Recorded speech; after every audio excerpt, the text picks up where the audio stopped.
So, Kate, I know you're just kind of starting out on your journey. How has this evening helped you with your exploration? It's just really encouraging to see options and things that other people are doing. I mean, our graveyard's pretty full. It might even be closed now.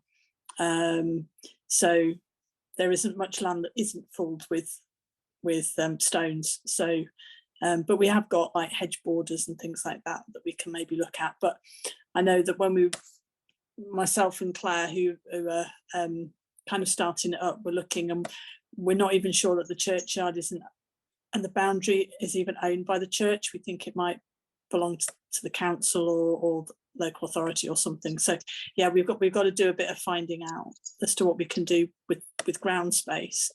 But yeah, it's a challenge and it's exciting, and I think it's important that we make this journey, and thankfully I think church leadership is going along with it at St Chad's, in that we've just re-looked at our values and our goals for the church, and one of those is linked in with, you know, stewardship and caring for God's world. So that's gone right to the heart of where we want to be and where we want to go as a church, among other things. But I think it was very encouraging to have that as a key point. So yeah, but yeah, we're literally at the beginning. We did a kind of ideas of boundaries, you know, like saying that, you know, we're not going to be political. We've got to make sure we listen to everybody, because it's not, it can be very divisive, and things like that. So all of our kind of aims and goals went to the PCC last week. I'm yet to hear back, but there was no major ruckus that came back as far as I'm aware.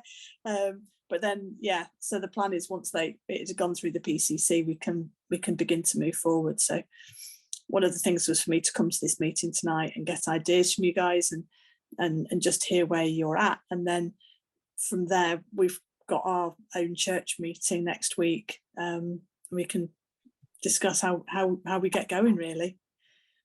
Did any, out of interest, did any of you have problems getting going? You know, how did you launch? Did you do it in a service, or, you know, how did it work for you?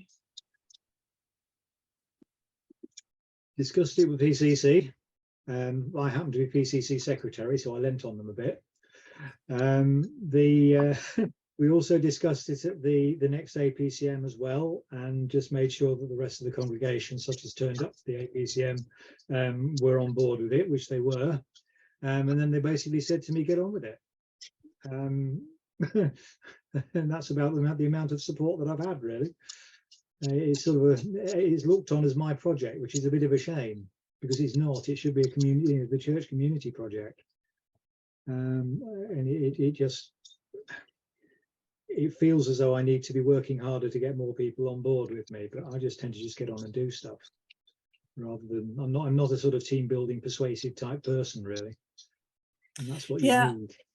I mean, I can relate to that, and I think one thing myself and Claire were aware of is that we didn't want to be taking this just by ourselves. So we have started approaching the youth in our church as well, because, you know, they're going to hopefully be on the planet longer than we are.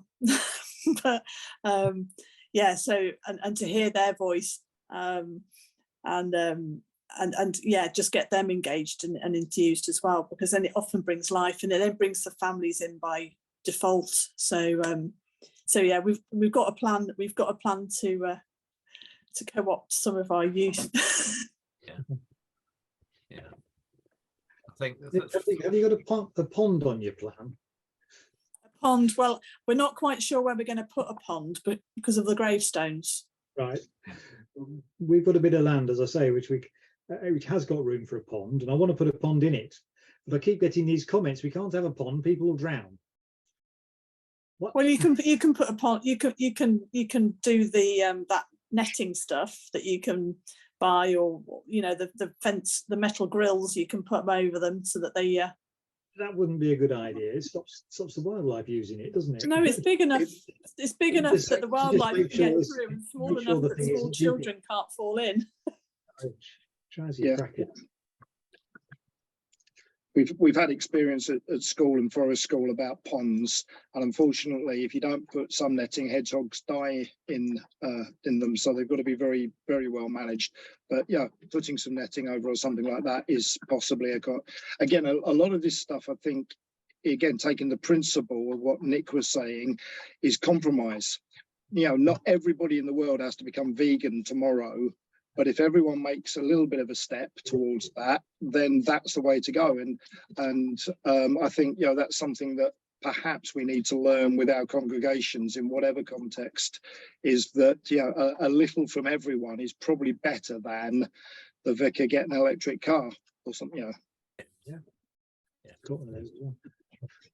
Even something as simple as washable plates instead of throwaway ones is controversial in our church, because that means somebody's got to do the washing up. And guess who gets volunteered? It's my idea. So that's a very interesting point, because we have made sure that when we do big events, and we've changed from using polystyrene to paper cups, but they are very much in the minority. Most of the time, we will always use the, you know, proper cups and plates for any of the events that we use, unless it's a really big one where we just would struggle. But we've moved over to a more sustainable solution for that.